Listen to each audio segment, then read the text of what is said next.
एक गांव था, हरियाली से भरा, पहाड़ियों के किनारे बसा हुआ, जहां लोग मिलजुल कर रहते थे। वहीं गांव में एक बूढ़ा किसान रामू काका रहते थे। उम्र 75 के करीब, सफेद झक्क दाढ़ी, झुकी हुई पीठ, लेकिन हौसला आज भी जवानों जैसा। रामू काका का बेटा शहर जाकर नौकरी करने लगा था।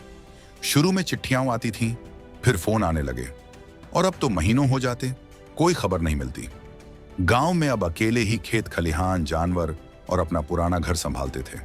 गांव के लोग कहते, रामू काका अब आराम कीजिए, उम्र हो गई है, खेत बेच दीजिए या किराए पर दे दीजिए। रामू काका बस मुस्कुराकर कहते, धरती माँ ने जीवन भर हमें पाला है, अब मेरी बारी है उसकी सेवा करने की।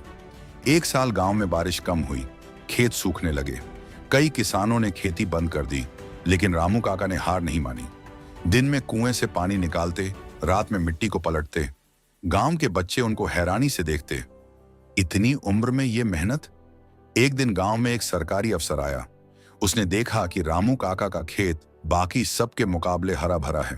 वो पूछ बैठा, काका आपने ये कैसे किया?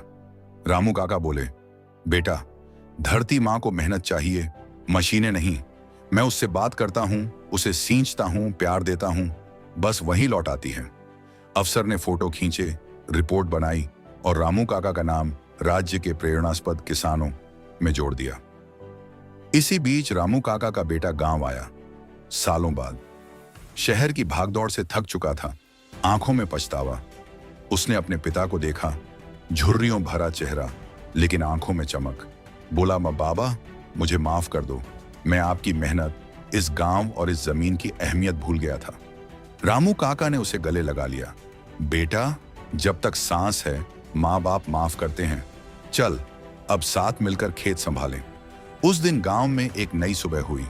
बूढ़ा किसान और उसका जवान बेटा मिलकर खेत में हल चला रहे थे। गांव के बच्चे भी उनके साथ खेलने लगे, कुछ सीखने लगे। रामू काका अब अकेले नहीं थे, खेत फिर से मुस्कुरा रहे थे, और शायद धरती माँ भी।